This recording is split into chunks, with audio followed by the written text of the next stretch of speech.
As I have been gone on this trip, the issue of free will has come up multiple times. And while it is certainly an important issue, and I'll even go as far as to say in the future, having a wrong understanding of this issue will in fact lead me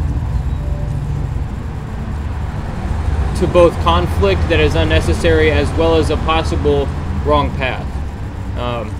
And in that I mean a wrong understanding of God. Though regardless, I will also state that if one is doing everything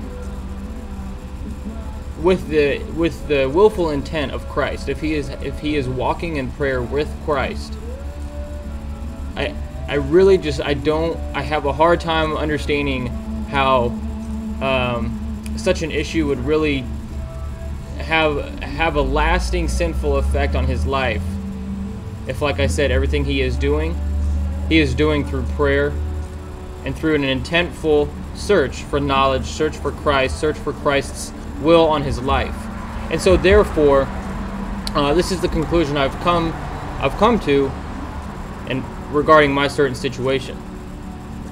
Yes, there most certainly was fleshly desires woven within my call to California. However, Christ's weight upon my heart to move, I will not refute. For it was him that led me out here. And while I am still not certain exactly what that will look like in the future, I am only strengthened as time goes on in this belief as he reveals himself to me through various different situations and issues. So, while the issue of free will plays a drastic part in understanding, explaining, and projecting the truth behind my leaving Indiana, what matters most is that I'm here now. You see, I could go on in argument and personal sought understanding of, well, why did I really leave? Why am I really here? Was it really Christ? But check it out. I'm here. And I'm walking with Christ. So rather than spending my time on this issue, I find it much more important, much more wise to spend my time asking myself the question, how can I use this situation to proclaim Christ? And in asking myself that question, what I have found to be the most reasonable, beneficial, and productive answer is to not back down from my belief and my proclamation that Christ is within me and that everything I do is from Christ if it is done in prayer and with an intent to follow Christ.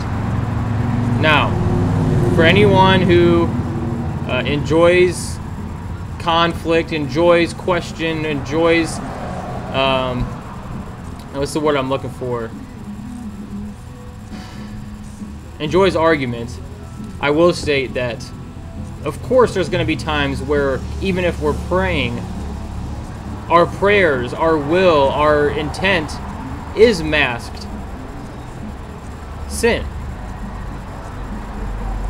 Where our desire, our corrupt human desire, has infiltrated what we're trying to portray as God's will. So I will not deny that. But rather what I'm saying is that if we truly want to live for Christ, if we truly have a passion, a heart, a desire, and are on fire for Christ, we can't go wrong. And so with that, I am reminded of Paul. Okay, this guy was imprisoned.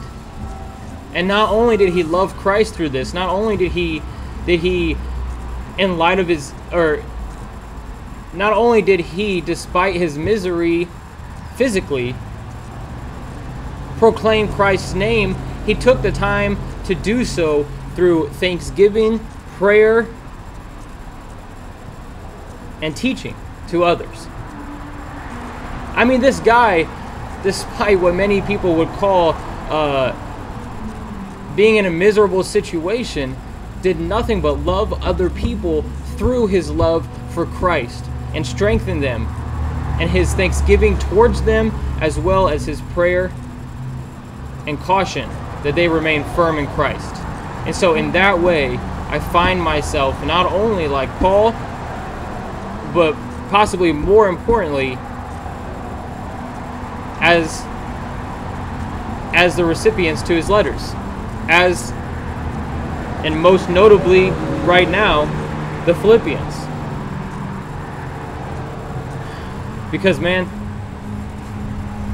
joy and thanksgiving, being firm in Christ, standing up for him, and being happy, knowing that to die is only to my gain, and therefore to die earthly is only for my gain.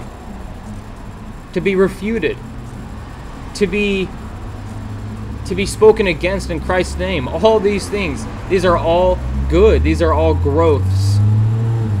And so in this, and in conclusion, I find no reason to doubt that God is with me, has always been with me in this journey, and that from such, many people will find